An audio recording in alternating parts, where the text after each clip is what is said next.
만성이와 함께 독일을 가다 이만성입니다. 4월 30일 코로나19 독일 상황을 알려드리겠습니다.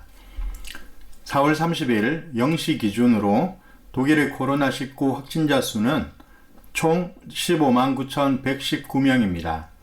이는 전날보다 1,478명 증가한 수치입니다. 이 중 총 사망자 수는 전날보다 110명이 늘어난 6,288명입니다. 완치자 수는 총 12만 3,500명으로 전날보다 3,100명 증가했습니다. 사망률은 4%입니다. 타인 감염 수치는 0.76으로 10일 연속 1 이하를 기록하고 있습니다.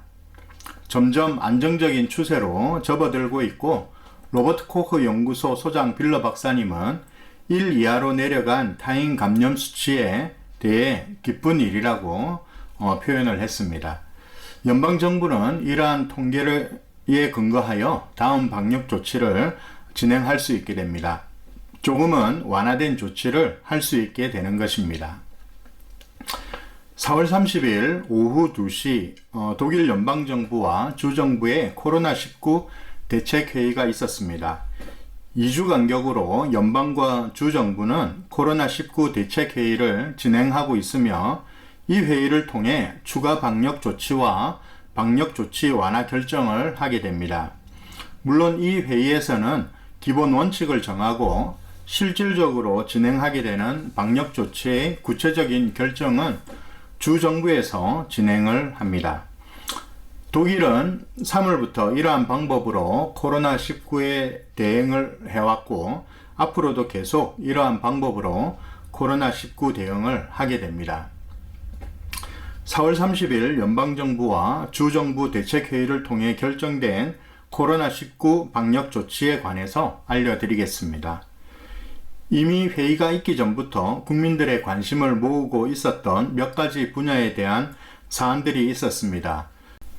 교육 분야에서는 놀이터와 유치원을 비롯한 학교의 운영 여부, 경제 분야에 있어서는 식당과 호텔들의 정상 영업, 그리고 스포츠 분야에 있어서는 분데스리가의 경기 재개와 관련한 것입니다. 이번 회의를 통해서 결정된 사항들은 다음과 같습니다. 먼저 방역 완화 조치가 결정된 분야들입니다.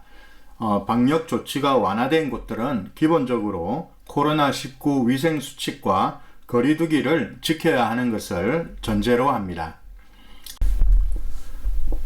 아이들이 이용하는 놀이터 시설은 특정한 조건에 맞추어 다시 이용할 수 있도록 했습니다. 놀이터를 이용하지 못하고 집에만 머물러야 하는 아이들에게는 사실 엄청난 스트레스였습니다. 유치원이 정상적으로 운영되지 못하고 도시의 연립주택과 같이 놀이공간이 없는 주택가에 사는 부모들에게는 여간 힘든 일이 아니었습니다. 이번 주간 언론에서는 이 부분에 관해 심도 있는 기사들과 보도들을 내놓았습니다. 사실 4월 30일 대책회의에서 이 부분만 가지고도 30분 이상 논의가 되었다고 합니다. 도시가 한 주인 곳에서는 놀이터 시설에 대한 특정 조건들을 준비하는 것이 쉽지 않은 상황이기에 결정 또한 쉽지 않았다고 합니다. 박물관, 전시관, 갤러리, 동물원, 그리고 기념관 등도 특정한 조건을 갖춘다면 운영을 재개하도록 했습니다. 중소규모의 박물관 등에서 특정한 조건, 즉 거리두기와 위생수칙을 지킬 수 있도록 시설을 조정해야 하는데 이를 위해서 연방에서 1,000만 유로의 재정 지원을 결정했습니다. 각 주에서 언제 어떻게 개장할지를 결정하고 진행을 하게 됩니다. 이미 몇몇 개 주에서는 동물원과 같은 곳은 개장을 하고 운영을 하는 곳도 있습니다. 종교 활동도 다시 재개를 할 수 있게 되었습니다. 교회와 성당 등을 비롯한 종교시설들에서는 거리두기와 위생규칙이 준수되는 한도 내에서 예배와 미사 등을 진행할 수 있도록 했습니다. 독일 개신교 협회에서는 예배 때 찬양을 하는 것과 관악기 연주를 금지하였고, 가톨릭 교회에서는 소리를 작게 해서 찬양을 하도록 결정하였습니다. 음식점, 카페 등과 호텔은 정상 영업이 계속 금지됩니다.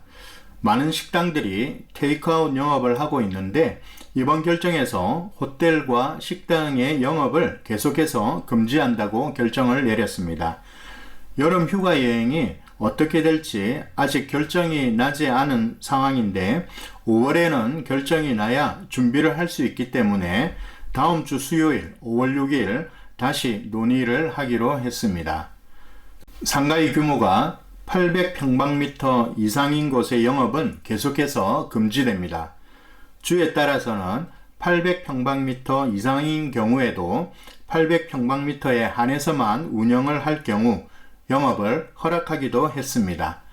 각 주마다 지방법원의 결정을 통해 다양하게 운영이 되고 있습니다.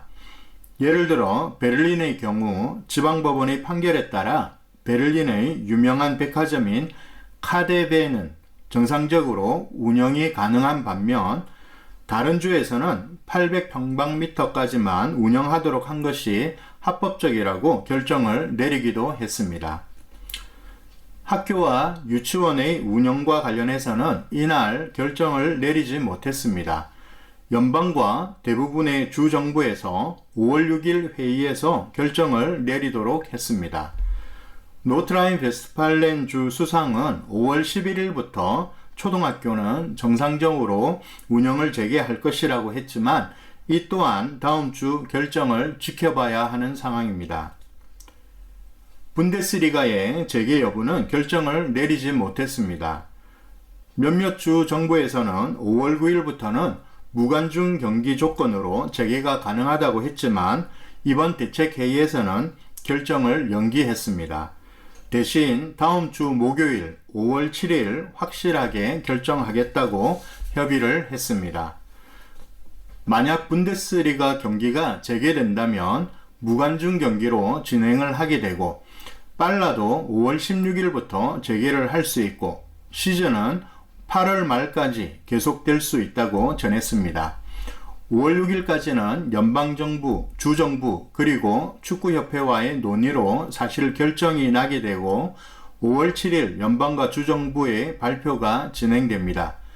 앙겔라 메르켈 총리는 5월 7일 분데스리그와 함께 특정 스포츠 종목의 재개 또한 결정이 될 것이라고 밝혔습니다.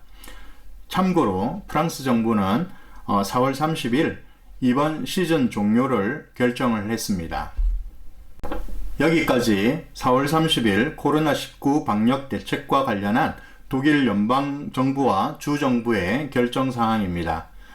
연방정부는 코로나19 팬데믹, 에피데미와 관련한 상황을 여전히 조심스럽게 받아들이고 그것에 맞추어 정책 결정을 하려고 한다면, 반면 각 주 정부에서는 사회와 경제의 안정을 위해 조심스럽게 방역 조치 완화를 염두에 두고 결정을 진행합니다. 그렇지만 이를 두고 연방과 주정부가 시간은 걸리지만 머리를 맞대고 결정을 해가는 모습은 대다수 국민들의 호응을 이끌어내고 있습니다. 로버트 코흐 연구소 소장 빌러 박사님의 말을 인용하며 오늘 영상 마치도록 하겠습니다. 우리는 여전히 마라톤의 출발점에 서 있습니다. 지금까지 만성이와 함께 독일을 가다 이만성이었습니다. 감사합니다.